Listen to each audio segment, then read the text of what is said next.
Goedenavond dames en heren, jongens en meisjes. Wederom welkom bij uw programma De Fractie.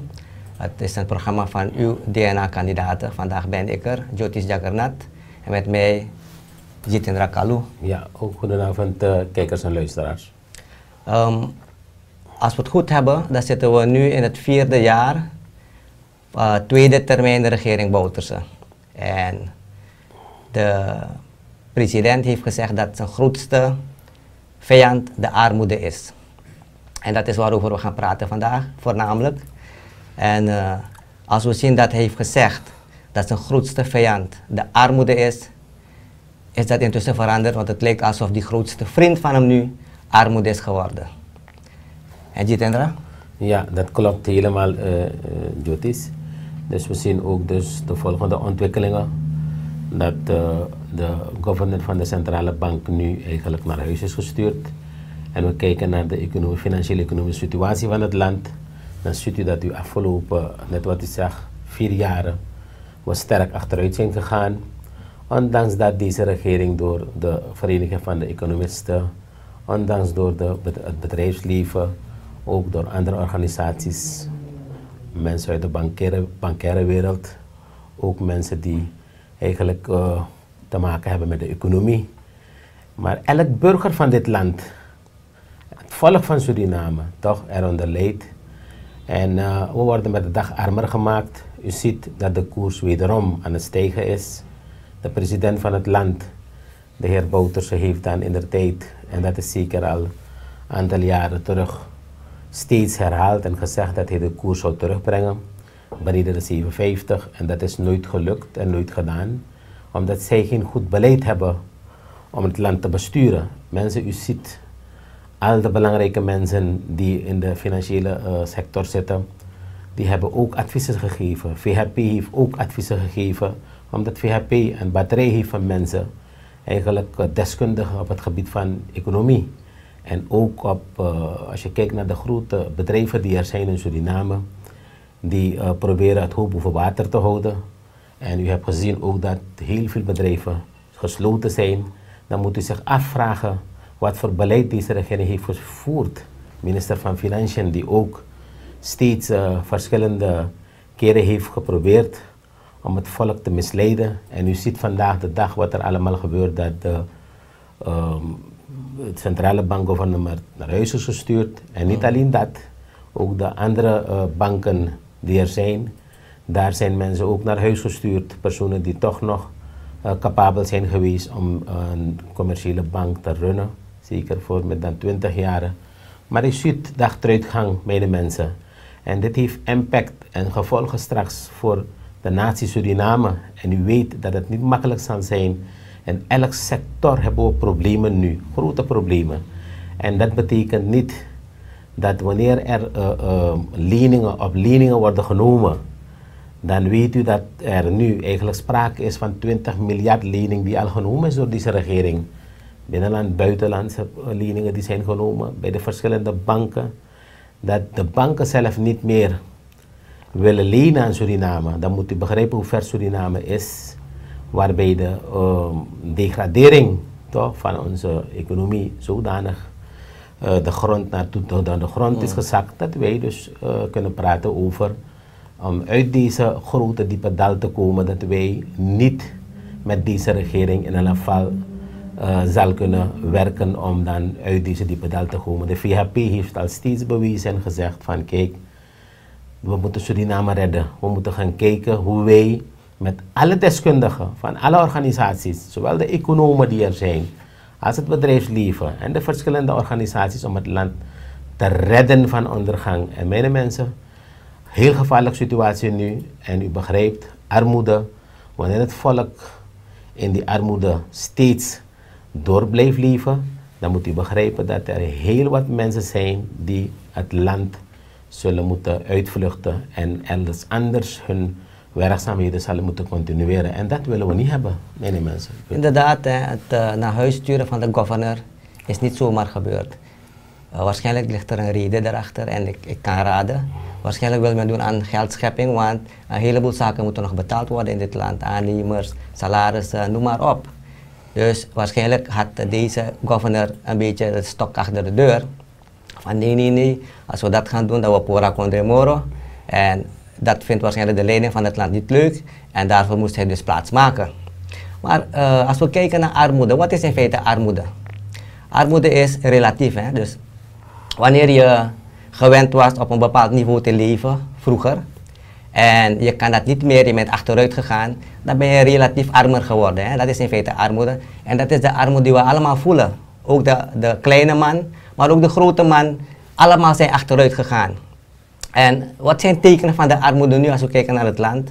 Wanneer de regering komt met pakketten om je elke maand te helpen, wil zeggen dat de regering toegeeft dat je armer bent geworden. Dat is één.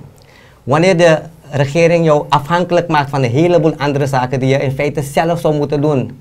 Met je salaris zou je in feite zelf uiteindelijk sparen en misschien een bromfiets, een perceel, laten we zeggen je woning kunnen bouwen.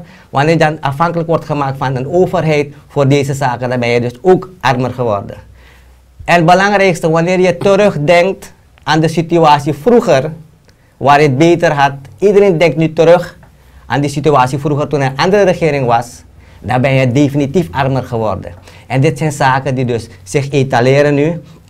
En daarom dat wij zeggen van we moeten met vereende krachten moeten we kijken hoe we deze regering die nu zit naar huis sturen. Omdat we hadden toen een regering 9 jaar terug, dat was die frontregering, en toen ging alles beter. En deze mensen die nu aan de macht zijn, hebben toen uitgelegd van ja, het gaat goed, maar het gaat niet snel genoeg. Wanneer wij komen, dan gaan we het tempo opvoeren. We gaan het allemaal beter hebben. Een heleboel showprojecten zouden komen. Maar we zijn inderdaad sneller gegaan, maar sneller achteruit gegaan. En dat is wat we vandaag voelen. Ja, en zo zien we ook dus dat men wil overgaan tot monetaire financiering. U moet begrijpen dat er een kasreserve is, een monetaire reserve bij de centrale bank.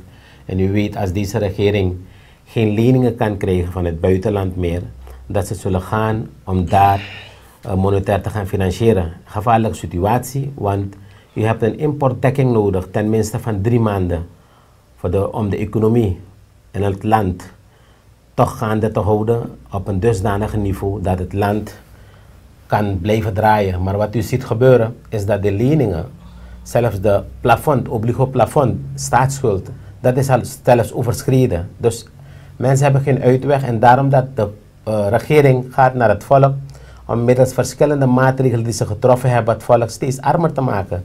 Daar wat u als toch nog wat geld zou over hebben om bepaalde zaken van uw primaire zaken die er zijn, secundaire zaken in orde te maken, dat u dat niet meer gaat kunnen doen. En dat is al een bewijs, omdat men niet eens de wegen, rijden, voertuigen belasting kan betalen.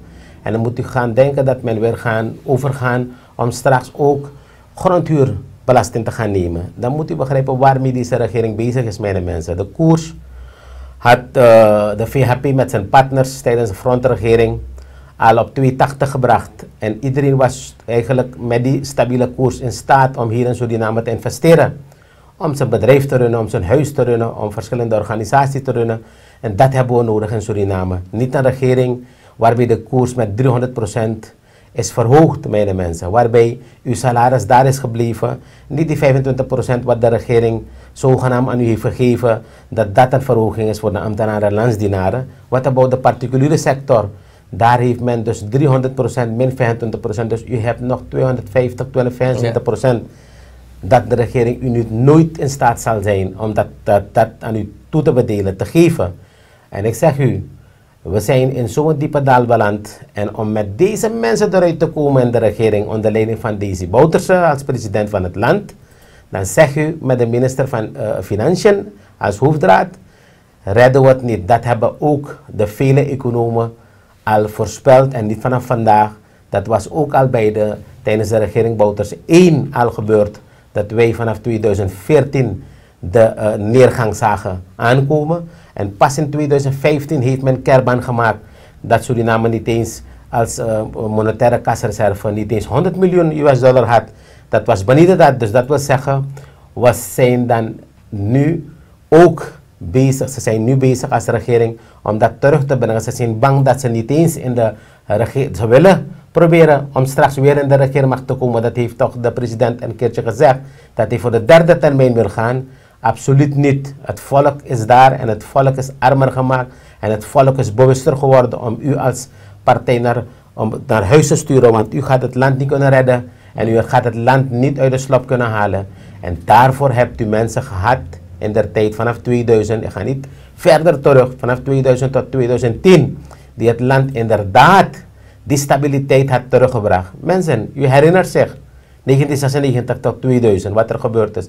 Zelfde situatie waarbij dan de toenmalige regering daar wij een inflatie hebben gehad. Honderden procent inflatie en devaluatie hebben gehad. Waarbij de koers, toch, de 3 nullen die bij waren gekomen. Waarbij niemand in staat was om zijn bedrijf boven water te houden. Een heleboel bedrijven, dan praat ik over, van waar ik kom, Nikeri. Allemaal over de kop gegaan wat betreft de agrarische sector. En ook de handelsbedrijven die er zijn, die konden niet meer. En uiteindelijk hebt u gezien rentes van boven de 36-40%. En wat we vandaag zien gebeuren ook, zijn rentes van boven de 25%. Terwijl wij tijdens onze VHP-regering rentes hebben gehad van 7%, 9%, 11%. Ja. Kijkt u naar die verdubbeling en nogmaals met 200% verhoging van de rentes. Mensen, niemand gaat daaruit kunnen komen. En als er nu een devaluatie gaat plaatsvinden, we zien het al aankomen, want de koers is snel straks boven de 8. En dat gaat niet te stoppen zijn, want op zo'n manier dat een jaar voor de verkiezing men dan probeert steeds het volk te misleiden. Ik zeg u, volk van Suriname, volgt u wat er gebeurt.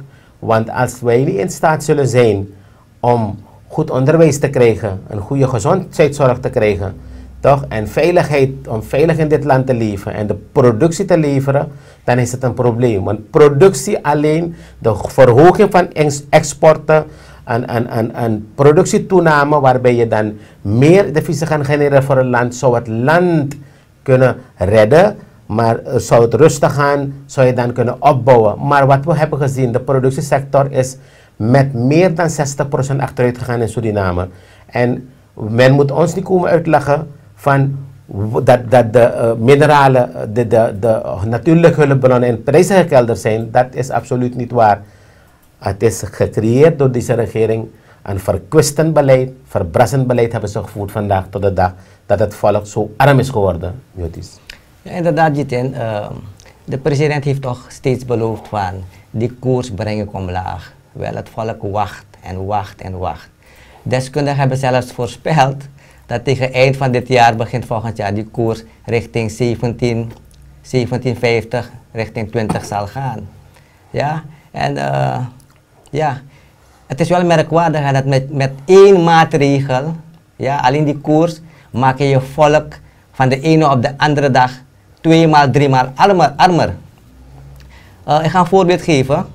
Voorheen, tijdens voor deze regeringen, 2 regeringen, had je ook een andere regering en toen ja, had je ook employ, een onderwijzer en politieman, laten we gezin, waar die vrouw misschien onderwijzeres is en die man politieagent. In dat huishouden kwam aan salaris, laten we zeggen, 6000 SRD binnen. Ze hadden 4 kinderen, die gingen naar de MULO-school, middelbare school. En voor dat gezin, 6000 omgerekend toen die koers van 1 op 3, was dat $2000 dat zo binnenkwam voor dat gezin. En daarmee konden ze heel wat doen. Met de komst van deze regering, tijdens campagne werd door de NDP, de paarse mensen beloofd van ja, mogen happy toevoeging 10 figura giroko. Hebben ze werk gehad, eentje bij LVV, eentje bij OW. Ja? En nu komt het gezin, laten we zeggen, 9000 SRD binnen. Ja, dus veel meer geld. Van 6000 naar 9000 SRD. En wat heeft die meneer gedaan met de koers? Heeft hem omhoog laten schieten naar, noem maar op, 8. Straks wordt het 9. Die $2000 van toen is nu $1000 geworden, de helft. Terwijl je meer aan SRD verdient per maand. Veel meer mensen moeten gaan werken om die 9000 SRD binnen te halen. is het omgerekend maar de helft van wat het toen waard was. Met die 2000 kon je veel meer doen dan met die 1000 van nu. En het huishouden gaat achteruit, want die kippen die je ging kweken, niemand is er om voer te geven. Die plantjes die je had gezet in de grond, tangerblad, niemand is er om water te geven, want al die kinderen moeten ook gaan werken. En zo zie je ook het verval binnen de gezinnen. En dit is waar de mensen nu, iedereen tegelijk, een stop aan wil maken. Daarom dat men zegt van ja, de VHP is nu nationaal aan het worden. Iedereen wil die VHP ondersteunen om dit af te remmen. Ja. En mensen nemen dan soms bepaalde bevolkingsgroepen kwalijk van ja, van je go join up. Is dat zeiden? Omdat je poren je alle bevolkingsgroepen. En iedereen wil een einde maken aan dit ding. Elke Surinamer is achteruit te gaan armer gemaakt. Dus alle bevolkingsgroepen die er zijn, die aangesloten zijn bij onze partij, de VHP, die gaat inderdaad ondersteunen. Dus waarover het ook die geldverontwaardiging heeft gemaakt, dus dat ook heel wat bedrijven nooit en nimmer willen investeren vanaf zeker de aanzetten van de tweede regeringstermijn. Want de eerste hebben ze geprobeerd om het volk te misleiden, dat is Bouters 1, om weer aan de macht te komen. De tweede, en ik zeg u al, sinds 2014 zagen we de neergang, dus heeft men dan inderdaad bewezen dat er in dit land geen geld meer over is. Als regering, u moet begrijpen, de regering bepaalt de economie niet van het land. Het land zijn economie wordt bepaald door elk burger van dit land. De organisaties die er zijn, de verschillende financiële instellingen, de banken, de verzekeringsmaatschappijen die er zijn, de economen, mensen die van het bedrijfsleven, die grote bedrijven, daarmee wordt de economie van het land bepaald. En als u, als regering, daar middels geldverontwaardiging deze personen die daar ook werkzaam zijn, zijn werknemers die daar werken bij de verschillende bedrijven, wel, waar dan ook werknemers werken, of het de banken zijn, verzekeringsmaatschappijen of bedrijven, werknemers werken. Wel aan bouwgrond, werknemers werken. Dus wil zeggen, u hebt ze armer gemaakt. En wat er gaat gebeuren is dit, dat wanneer je dus dan geldverontwaardiging hebt gehad, is dan met 250%, 300% je geld dan verontwaard, wil dat zeggen dat je dan ooit niet gaat kunnen uitkomen. Dus elke businessplan die men nu maakt en afgelopen jaar heeft gemaakt om te kijken om een bedrijfje te gaan opzetten, zoals daar door de regering medegedeeld wordt dat er zoveel bedrijven zich geregistreerd hebben bij de Kamer van Koophandel. Maar als die bedrijven straks geconfronteerd worden met de verontwaardiging van de munteenheid, wat gaat er gebeuren met die bedrijven? Ze gaan ook over de kop. Want daarom zeg ik, als er een businessplan gemaakt wordt en je hebt een bepaalde lening gehad, want je krijgt lening in SRD, want daartoe beweegt de regering je naartoe, want ze willen als je valuta wil gaan lenen en storten, dan ziet u hoe moeilijk het gaat. Je kan niet eens $300 tot $400 per dag opnemen. En op weekbasis is gesteld op 3000. Kijkt u hoe het systeem vertraagd wordt. Toch? En dan ga je daar nooit de bevordering van de economie krijgen. Integendeel gaat je ondergang krijgen waarbij je neergang hebt van de economie. Want die mensen kunnen hun zaken niet optimaal doen bij de banken, de verschillende banken. Dus wil zeggen dat iedereen die er is met zijn businessplan, wat dan ook er is, of er een bedrijf, microbedrijf of een middelgroot bedrijf, groot bedrijf gesticht is, opgericht is, niet verder gaat kunnen gaan. Want iedereen leeft in onzekerheid nu. Er is geen zekerheid wat er gaat gebeuren. In de vooruitzicht zeggen wij al, omdat dat ook zo is dat er steeds misleid wordt, het volk wordt misleid, zeggen we al dat we zien aankomen dat de reserves die er zijn verkwist, verbracht zullen worden, zullen gaan naar bepaalde populistische projecten die deze regering wil doen, om dan het volk weer te misleiden, om daar te komen, om te denken dat ze weer de regeermacht zullen krijgen. Maar ik zeg u, als u het volk armer heeft gemaakt en als u gaat om daar de monetaire reserve op te maken, mijn mensen, dan zeg ik u dat geen enkel sector het zal redden in dit land. Ik zeg u ook, we gaan ook praten een beetje over de agrarische sector. Ja. In de agrarische sector hebben we gezien dat wij, en dit is een simpel voorbeeld wat er gaat gebeuren, alle inputsmiddelen die nu naar binnen komen, kunstmest, chemicaliën en alles wat de agrarische sector te maken heeft, water, zaaizaad, alle zaken wat de rijstsector te maken heeft, alles wordt al duurder gemaakt. Ik heb informatie gisteren al, dus dat prijzen nu de lucht ingaan ook, want niemand gaat wachten totdat die koers als het boven de 8 is, begint men al aan te passen, want je had op 770, 770, 780 inkopen gedaan voor je zaak of voor je bedrijf, voor je winkel. Maar uiteindelijk moet je dat gaan verkopen. En je hebt een bepaalde winstmarge die je hanteert. Wat gebeurt er nu als de koers stijgt? Zijn die mensen, zijn die bedrijven verplicht, toch, om dat ook te verhogen en dan te verkopen. Dus alles wat betreft de agrarische sector, en dat is weer de productiesector, toch? Deze regering heeft mondvol van, we zouden een voedselskuur worden, we zouden veel meer gaan produceren. Integendeel zijn we gezakt en dit gaat maken dat de agrarische sector helemaal kapot geslagen zal worden. Inderdaad, we hebben zo even beschreven de puinhoop die is gecreëerd door deze regering de afgelopen 8 jaar. Maar ja, wij denken zo als VHP, wat kunnen we daaraan doen? Is er wel wat te doen? Kunnen we Suriname inderdaad redden? Er is redding. Alleen moet je de juiste mensen op de juiste plaats kunnen zetten. En op de voorgrond staat wanneer je economie zo, laten we zeggen, kapot geslagen is. Nou, wat heb je daarvoor nodig? Je hebt dollars nodig.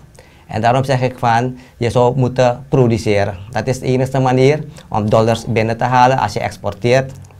Maar daarom zeg ik, we gaan dan meer aandacht moeten geven aan de zogenaamde productieministeries. Ministeries die op een of andere manier kunnen leiden tot export en die export moet dan dollars binnenbrengen. Daar heb ik even geschreven hier. De productieministeries, laten we zeggen de ministeries die inderdaad zich kunnen ontwikkelen tot ministeries die dollars kunnen brengen. Dat is L van landbouw, V van veeteelt, V van visserij, T van toerisme, B van bosbouw en K van kennis. Landbouw, we hebben zoveel vruchtbare grond. We produceren nu rijst in het groot. We zijn een van de grootste of grote rijstexporterende landen. Maar als we gaan diversificeren en we weten dat die eilanden in onze regio waarmee we bevriend zijn niks kunnen planten en behoorlijk wat kunnen afnemen van ons, waarom spelen we niet in? Maar dan moet er beleid op worden losgelaten. Veeteelt, we hebben zoveel grond waar we dus aan veeteelt kunnen doen. En we hoeven niet eens met hormonen te spelen. We hebben gezond gras. En wanneer vee hier wordt gekweekt, dan weet je zeker dat je kwaliteit vlees kan kweken en kan exporteren. Visserij, we hebben volgens mij de rijkste visgronden van heel Caribisch gebied. Daarom dat al die andere landen hun grote dingen, schepen naar Suriname toesturen om hier te komen roven. Toerisme. Ik denk, wanneer we kijken naar toerisme, ja, we leven in verscheidenheid, maar in eenheid, verschillende bevolkingsgroepen. We hebben onze unieke dingen. En dat zijn dingen, zaken die de toeristen aantrekken. We zijn gastvrij. We hebben alle soorten lekker eten hier. Ja, dit is de basis. En dan, daarna hebben we een heleboel zaken die je niet in andere landen hebt. Laten we zeggen bigipan en onze soela's, onze rivieren, onze bos. 95% van het land is beplant met bos. Ja? We hebben de beste zuurstof van de wereld. We hebben het beste water van de wereld. Noem maar op. Dit zijn zaken die we moeten behouden. Dit trekt de toeristen aan. En dan had ik bosbouw. Als we dus kundig ons bos kunnen ontwikkelen en daarvan een deel kunnen verkopen in bewerkte vorm, kunnen we ook daarmee geld verdienen. En het belangrijkste, ons niveau van onderwijs is niet slecht. Als we hier kundige mensen kunnen opleiden en we kunnen als gastarbeider of als een gastdocent in andere landen hun employ geven, dan brengt dat ook dollars binnen. Ja, zo kan je dus doorgaan. Er is hoop. We kunnen dit land redden. Alleen moeten we dan de medewerking hebben van het hele volk. En ik denk dat het volk heeft al gezien dat de only way is de VHP-way. Dus er is heel veel potentie en dat ziet u dat de verschillende sectoren er zijn. Maar wanneer de randvoorwaarden ontbreken, en ga over Nikeri praten nu. Wanneer je ziet dat er een vliegveld daar staat, waardoor er geen vliegtuigen die daar eigenlijk in de tijd van de frontregering daar kwamen, vanuit Paramaribo ging er vast een vliegtuig naar Nikeri. En dan van daaruit naar de verschillende gebieden in de regio, verschillende landen die er zijn, Helaas moeten we constateren dat de vertrek- en aankomsthal toch ook voor de toeristen die van het buitenland komen, tot de dag van vandaag niet afgemaakt is. En waarom? Omdat daarmee het frontregering, daar zat de VHP ook, heeft geprobeerd om de vliegveld af te maken. En wat hebben we gezien? Het is in dezelfde staat gelaten, waarbij de verkeerstoren nooit ooit is afgemaakt. Dus ziet u mensen, projecten die toen der tijd voor 3/4 waren afgerond. Het was dan de regering Bouterse die overnam, Bouterse 1, en die projecten heeft uitgevoerd. Kijken we naar de haven. De havenfaciliteiten die allemaal daar ontbreken. Dus wanneer je de exportmogelijkheden wil creëren, toch? Met toename van volume, wil je meer gaan planten, dan zou je deze zaken allemaal in place moeten hebben. Dat is ook nimmer afgemaakt. Je hebt geen koelfaciliteiten daar. Je hebt geen goede loodsen daar waar ze hun producten kunnen opslaan. En ook is Nikeri rivier nooit uitgebaggerd. Zoveel keer heeft de president gezegd hierover. Maar als u deze zaken niet aanpakt, mijn mensen, hoe gaan die grote schepen komen van meer dan 4000, 6000 ton om ons haven aan te doen? Waar gaan ze dan wachten? Moeten ze op zee wachten om dan middels kleine boten vervoerd te worden, waar het meer kosten met zich meebrengt, wat ze in de tijd hebben gedaan? Dat werkt niet. En daarom zeg ik, al deze zaken moeten aangepakt worden. Er moeten afzetmarkten zijn. En dat moet gegarandeerd worden. Waarvoor hebt u minister van Buitenlandse Zaken? Waarvoor heb je minister van HI, Handel en Industrie? Waarvoor heb je de minister van LVV?